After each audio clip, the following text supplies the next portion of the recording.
दा बेखौनो बुंनो सानो आङो दैयाथ' जोंनावबो लोमदों आंनाबो थाजाया नायफैबानो नुगोन दा थाजाथारलानि खोथायाव दा थाजाथारलामोनबा थाजाथारनायाव सिमोनबो दै लोमदों असिमोनबो दै लोमदों थाजाथारि अबस्थायाथ' बे बोसोरनै बोसोरथामावबो जाजोबदों अब्ला बे समाव जोंनि रायजो राजाया जोंनि हाखौ गभर्नमेन्टलि मोनसे सिन जिपिएसफोर खालामनानै बा न' बां लुनानै दखल खालामहैयैआनो दा जोंनि बे हाखौ मोनि अबस्था जादों दा रायजोआनो गावनि गाव खाफालखौ जानानै लानाय होननानै बुंबाबो गोरोन्थि जाया दा रायजो राजाया सावरायलायनानै थांनो होननानै थांदों बे थांनायाव लिस्ट लादों बे लिस्ट लानायावबो आंनो नाङा होननानै आं नामखौनो दानखादों बिथांमोनहा बुंदों मेम्बार गावबुरायानो लानानै फैदों जोंखौ गारनानै थांबाय दाना बेफोरबायदि होनदों नाथाय आं थाङा होननानै थाथारदों आं गाहैखायाखैबो आरो माखासे मानसिया माने थाङा होननानै फैफिनदोंसो दा बिनि सायाव बिथांमोनहा मा बुजियो गावनि गोसोजों बुजिना लाथोंसै नाथाय हादान लानाय बा सरखारनिफ्राय मोनसे मोननांगौ मोन्थाय बिनांगौआ जयै सावरायलायनानैसो गुदि लेभेलाव थांनानै बिना लानाया जोंनि थाखाय मोजां बिदिनो जोंनि लावख्रिगुरि गामिनि आरो लोगोसे आङो आथिखाल सोलिबाय थानाय सरखारनि मेम्बार आंनि मुङा लथेन्द्र औवारि दिनैनि दिनाव आं फंनैसो बे लावख्रिगुरि गामिनि हादान लानाय हादान सावनायनि सोमोन्दै गोबां मिडियायाव नुदों दा मिडियायाव नुनाय बादियै आङो बुंनो सानदों बे हादान लानाय आरो हादान होखारजानाय दा बिनि सोमोन्दै आं फंनैसो खेंफोरथि होनो सानदों बे खेंफोरथि होनाया जाहैबाय नंगौ जों बे हादानखौ गोदो जों उन्दैनिफ्रायनो 93, 94निफ्रायनो जोङो आबाद मावबोनाय जों बेखौ नुदों बेनिफ्राय आबाद मावै दिनै जोंनियाव लावख्रिगुरि गामियाव दैबाना लोमजानानै 2009, 10, 19, 20, 21, 22, 23 रानिं एखे राहेदे बोसोरबा जोङो दै लोमजानानै भुगिनांगौ गोनां जानायलाय जोंनि लावख्रिगुरिया जोबोद गाज्रि हालोदाव दङ आरो रायजो राजा साफ्रोमबो दुखु खस्थ' जानानै दं दा बेखौ आं बुंफोरदो आरो हादान लानायनि सोमोन्दै आरो बे हादाना जोंनिमोन होननानै आंबो सिखारजायो आंनो उन्दै समनिफ्रायनो आंनो बेहाय आबाद मावबोनो मोनदों नाथाय जेब्लानाखि दैया लोमजादों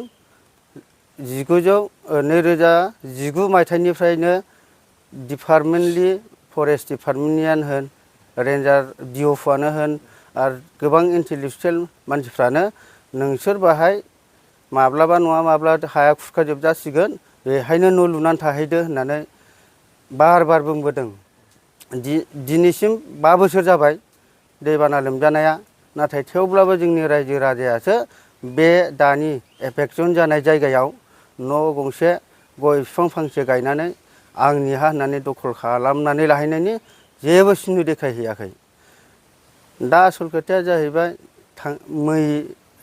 थांनाय 2022 मायथाइयाव 2022नि एप्रिल मे बे दानाव माने सावथालफोरजों आरो बर'फोरजों बे हाखौनो सेलायनाय जादों बे सेलायनायावनो दिनैनि दा मिडिया होनाय बिथांमोनहानो मिडिया होनानै माने एसे गभर्नमेन्टनि सिगाङाव ओरैबायदि हा खालि जादों बेखौ सेलायदों होननानै गावसोरनो मिथिहोहरनाय जादों दा बेखौ लानानैनो डिपार्टमेन्टलि बेहाय माबा मोनसे उनाव सावथाल बर'नि गन्दगल सृष्टि जानो हागौ साननानै आरो बेफोरखौ माने सल्भ खालामनो हिसाबै फरेस्ट डिपार्टमेन्टआ बेयावहाय दंफां गायफैदों थांनाय बोसोरावनो दा आसल बुंनांगौ खोथाया जाहैबाय जोंनि लावख्रिगुरि गामियाथ' बोसोरबासिम दै लोमजाबाय आरो जेसेबांसिम दै लोमजानानै थानाय रिलिफ थानाय समावनो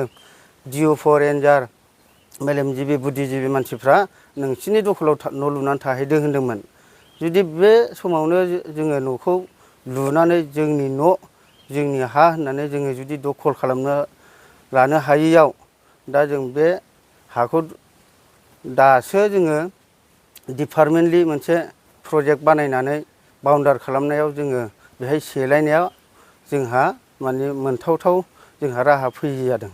दा बे हिसाबैनो मा बुङो होननानै जोंनि रायजो राजाया रिलिफआव थानो एसे उसुबिदा जानायलाय रिलिफ थाहैनो होननानै रायजो राजाया रायज्लायनानै थाथ'हैनाय जादोंमोन।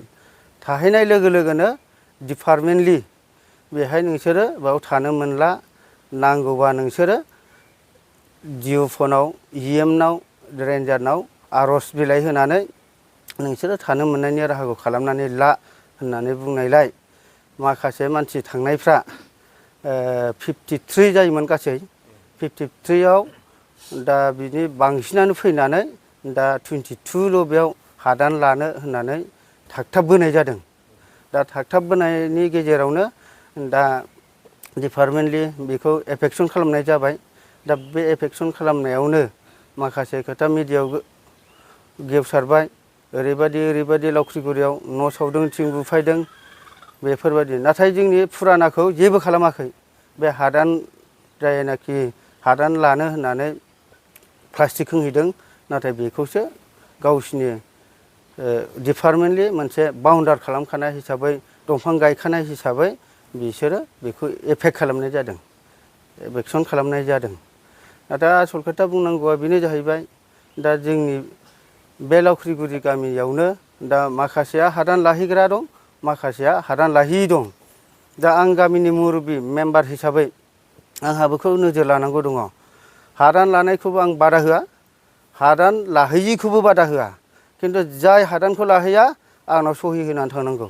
थांलाय फैलाय नोंसोरो माबा मोनसे गभर्नमेन्टजों केसफोर जालायोबा आंहा बेहाय माबा मोनसे आंहा बेहाय नोंसोरजों नांथाबफानांगौ मानांगौ बा माबा मोनसे रिपर्टबो जानो हागौ होननानै आङो जाय बिथांमोनहा हादान लाहैया बे हादान लाहैयिफोरनिफ्राय एक्सट्रा आं सहि लाजोबखादों नाम लिस्ट खालामनानै।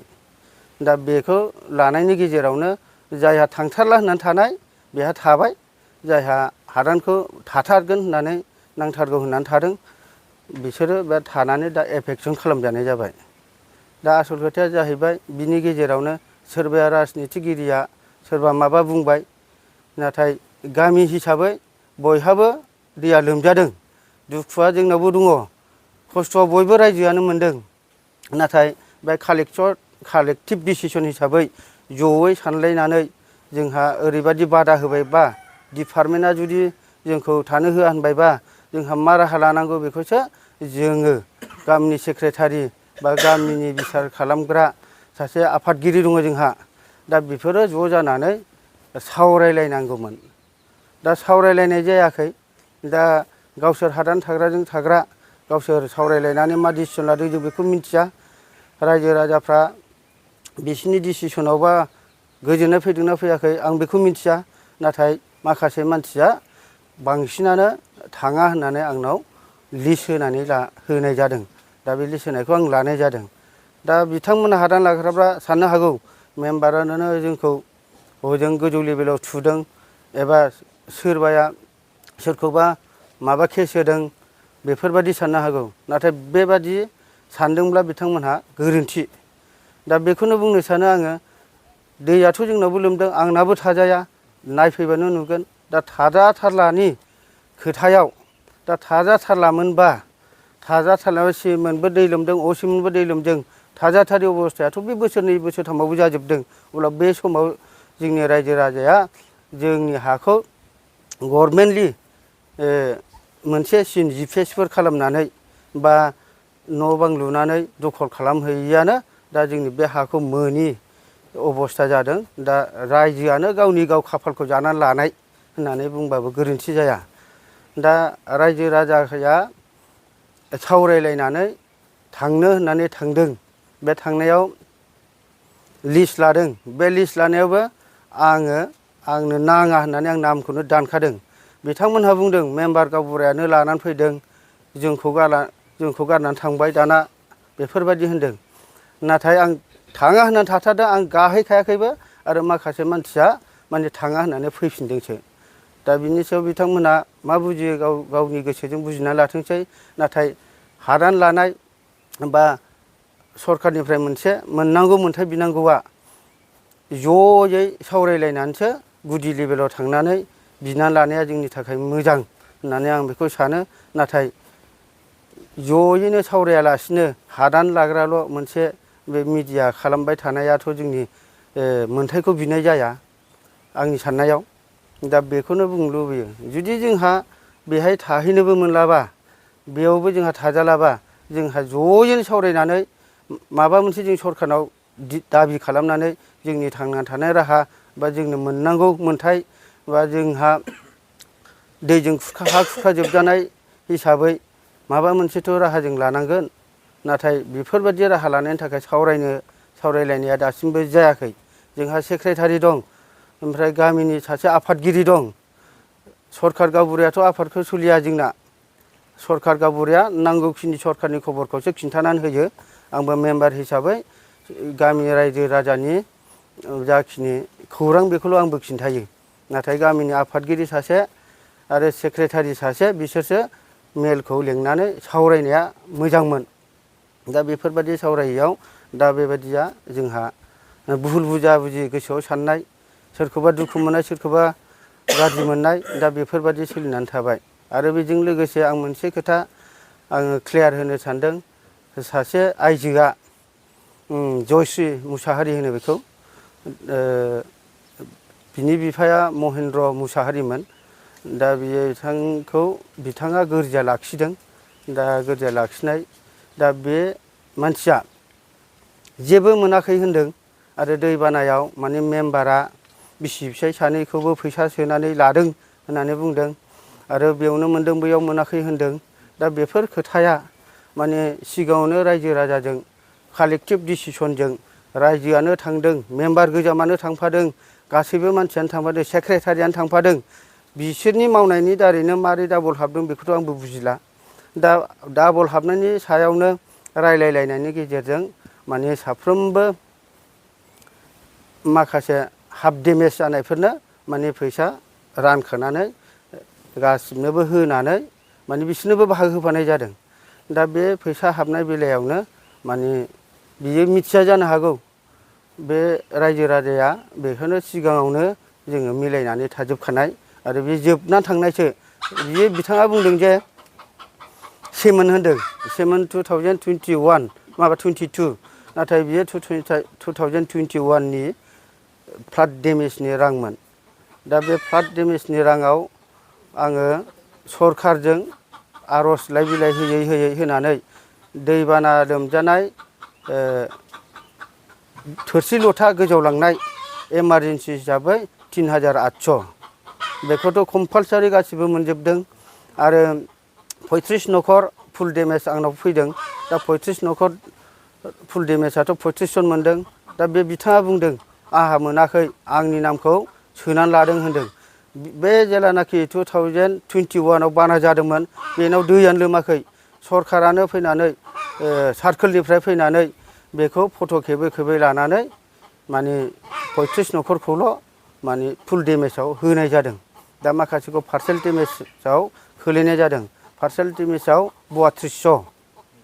दा बेबायदि सिस्टेमै माने रायजो राजायानो गावसोरनो अफिसाव थांफादों, जिथ' गंफा गाहाम थांदों, बाइक गंबा गाहाम थांदों, सार्कोलाव थांदों। मावजोबग्रा मानसिफ्रानो गासैबो बे एक्स मेम्बार ओमफ्राय सेक्रेटारि बिसोरनो थांफाबाय थादों। गावसिनि आखाइजोंनो लेखा गासिबो साबमिट होदों।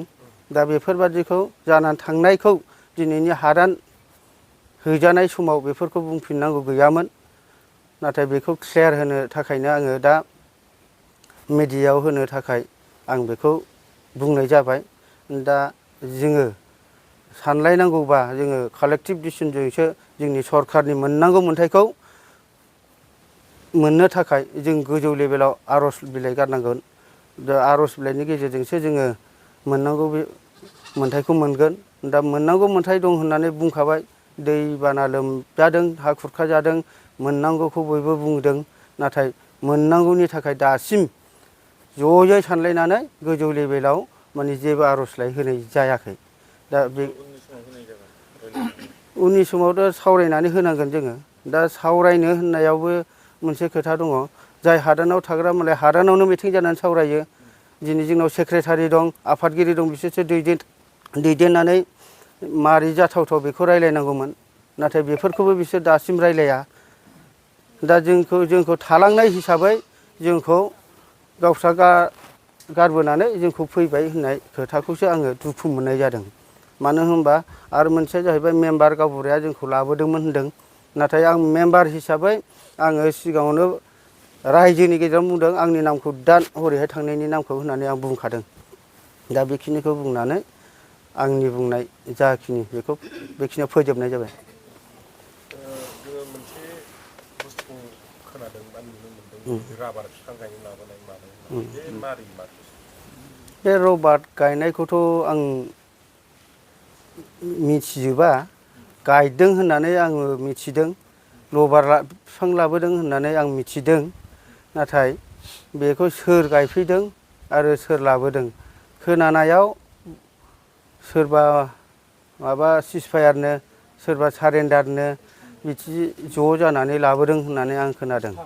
सानसेखालि आवजाराव आंखौ लेंहरनानै बे लबार थाबायग्रा मानसिफ्रा आंखौ लेंहरदोंमोन। आंबो मानसिफोरखौ सिनायाखै, जायखिजाया रायलायदोंल'। लबार गायनो हा दिन्थिनानै होदो होननानै बुंदों। हायाथ' जोंनिथिं गैला। जाखिनि जोंनि दखल खालामनाय बेखौबो आर्मि वेलफेयार ससाइटिया बाउन्डार खालामनानै दंफां गायबाय। जों बेहायबो गायनो हानाय नंला। जोंनि गामिया दंग'आ खुरखाजोबजाबाय, बालाबारि जानानै दं, खासिबारि जानानै दं। बेहाय गायनो मोनगोन ना मोना, बेहाय गायजाना गायजाया होननानै बुंदों। दा गायजागोन, सावरायजागोन, जेला जायो होनबा खबर मोनगोन होननाय खोथाया माने आंनि गोसोआव दं। आरो बिसोरबो बिदिल' खोथा होनानै फैदों। आरो बेहाय आं बुंदों गामियाबो सोरबा सोरबा गय बागान गायदों, लबार बिफाङा हा गाज्रि जायो, अक्सिजेन बन्द' खालामो होनलायनाय खोथा दङ। बेखौ गायहोआबा मा खालामगोन जाबाय। जों रायजोजों रायलायहैगोन। गायनायनि थाखाय जथेस्थ'। जों गिदिर प्रजेक्ट लाबोगोन नोंसोरनो, दैयाबो प्रटेकसन जागोन, उन्नतिबो जागोन, आरोबाव मोननै मोनथाम प्रडाक्सन खालामनाय जागोन होननानै रायलायनाय जादों। दा बेखिनि रायलायनायाव थाबथानानै माब्ला गायगोन, माब्ला गायनायनि सम जागोन, जेबो कन्टेक्टबो गैया, जेबो खबरबो गैयामोन। जेलानाखि दैया लोमनानै देग्लायनि बोसोराव खेबथाम जादों दै लोमनाया। आरो सिगां बोसोराव 3 घन्टा 2.5 घन्टाल' दैबाना जायोमोन। नाथाय देग्लाय सानावबो जादों, मोनायावबो जादों। देरसिन बानायानो जादों 11ता, 10ता, 11ता, 12ता। दा अफिसार लेभेलनिफ्राय नाथाय बे दैखौ नुफैजोबदों, दैया देरदों होननानै। दै देरनायाथ' अलरेडि सियर, बयबो मिथिखागौ, नुखादों, मिडियायावबो जों होदों। आरो बे बेलायावनो माखासे मानसिफ्रा बुंदों दैया जोंना खेमा थाजाला, माबोरैहाय थानो, बेबादि खोथाखौ सावरायलायनानै आं बुंदोंमोन खेमा जेब्लायबो जाबाय थानांगौ। खेम थाबासो गासैबो सर्सआ फैगोन होननानै बुंदोंमोन। नाथाय खेमखौबो देग्लायनि दिनाव सप्तासेबो थायाखै। दा सप्तासेबो जुदि खेम थायाबा बेहाय सोरबा दान होफैग्रा दं, अनुदान होफैग्रा दं, बिसोर खबर लानाया नायफैबाबो नुयि जानानै दा सरखार लेभेलनिफ्राय खेबनै फैदों माइरङा, खेबथाम फैदों। ओमफ्राय दा जाखिनि दान होफैनांगौ बिसोरो खेम नुयिनि थाखाय रावबो दान होफैग्राफ्रा होफैनो हानाय जायाखै। मोनसे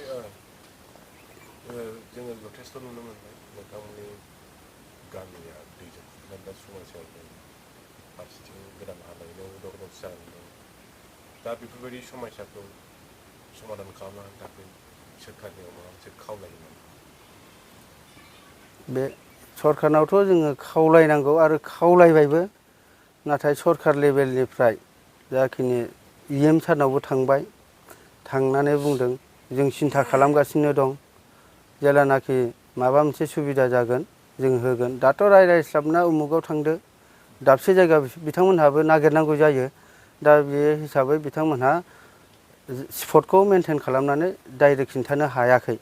दा बुंदों सारा जेरैबाबो जोंनि हालोदखौ नायनानै, जोंनि बे समस्याखौ नायनानै जोंनि थांनानै थानायनि राहाखौ होनांगोन होननानै बुंनायाव बिथाङा बुंदों नोंसिनि थाखाय जों सानगासिनो दं। आंनो थांनानै नुहैखाबाय, नोंथांमोनहा एसे धर्जल' हम होननानै बे खोथाखौ जों नेनाय जादों। दा बे बेलायावनो बेजों लोगोसे सरजाबफानानै जाहाथे जोंनो माने थाबैनो सलुसन खालामनानै होयो एबा पारमानेन्ट सलुसना जायो। दा बेफोरखौ जोङो एप्लिकेसन होनानै आर'ज बिलाइ होनानै जोङो खावलायबावनो आखायाव लानानै दं आरो जों साननानै दं। नाथाय बेफोरखौ जोङो साननांगौबा जयै गामिनि साबसे दं, मोनसे न'खर दं, बेफोरखौ ज' साननानैसो जोङो रायलायनांगोन। अब्लासो जोंनियाव बेफोर खामानिया साक्सेस जागोन। मैया गोबां दैदेनगिरिफोर गोबां खोथा बुंनानै बिनि सायाव माबाफोर बुंनो गोसो दं नामा? मैयाथ' फैदों, मेडियायावबो नुबाय। दा बुंदों बिथांमोनहा बेसेबांबा गोबावनिफ्राय सरखार सलायबोदोंमोन। 17 बोसोर बिथांमोनहा सरखार सलायबोदों। जोंनि लावख्रिगुरि गामिया 2011निफ्रायनो खुरखा जादों। फैदों सिगाङावबो केबिनेट मिनिस्टार फैदों, खाम्फा बरगयारि सार बिथांमोनहा फैदों। नाथाय 2019-20 बे समावदि बिथांमोनहा बे प्रटेक्सननि खोथाखौ, सलुसननि खोथाखौ मावनांगौमोन। नाथाय गावसिनि 17 बोसोर सरखार सालायनाय समाव मेगन मिसिबनानै थानाय बादि थानानै दा जोंनि लावख्रिगुरि गामिया माबादि हालोदाव गोलैदों बिनि दुखुखौ दासो माने बिथांमोनहा बेफोरबायदि खोथा बुंनाया माने जोंनि थाखाय नाजावजाथाव नङा। बेयो जाहैबाय राजनितिगिरि गावसिनि लाबा-लाबनि थाखाय बुंनायसो होननानै आं सानो। दा आसल खोथाया जाहैबाय गोदोनि समाव सरखार सलायबाय थानाय 17 बोसोरनि गेजेराव मावनो हायोमोन 1 क्रर 1.5 क्ररजोंनो। नाथाय दा मावनांगौ जाहैबाय 100-150 क्रर नङाबा जोंनि पारमानेन्ट सलुसननि हाबा मावनो हानांगौनि राहायानो गैया। दा बेखौनो जोङो आर'ज गाबगासिनो। थांनाय बोसोराव CM-खौबो रिकुवेस्ट खालामनानै जोङो फैहोनाय जादों, इन्सपेक्सन खालामहोनाय जादों। दा खोनानो मोन्दों माखासे कन्ट्राक्टर, माखासे थिखादार बिथांमोनहा थाबायदों। दा ड्रनजोंबो सुबाय थानाय जों नुबाय आरो जागासिनो दं होननायबो जों खोनाबाय। जुदि जामारबायबा जोंनि थाखाय पारमानेन्ट सलुसना जासिगोन होननानै जों आसा खालामो। दा बिनि गेजेराव जोंबो खबर लागासिनो जागोन ना जाया होननानै। आंनो सासे रलिं सरखारनि मेम्बार हिसाबै आंबो खबर लाबाय थायो। दा बेफोरबायदि खबर लानायावथ' गासिबो रायजोनिसो खामानि नालाय, दा रायजोआनो ज' थांनानै जोङो डिमान्डसो खालामहैनांगौ। नाथाय मिडियानि गेजेरजोंथ' जोङो रावनावबो डिमान्ड खालामनाय जाया।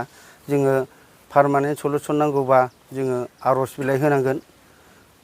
जोङो आर'ज बिलाइ होनानै जोंनि सलुसननि थाखाय जोङो सावरायनांगोन। दा बेखौसो आं सानो।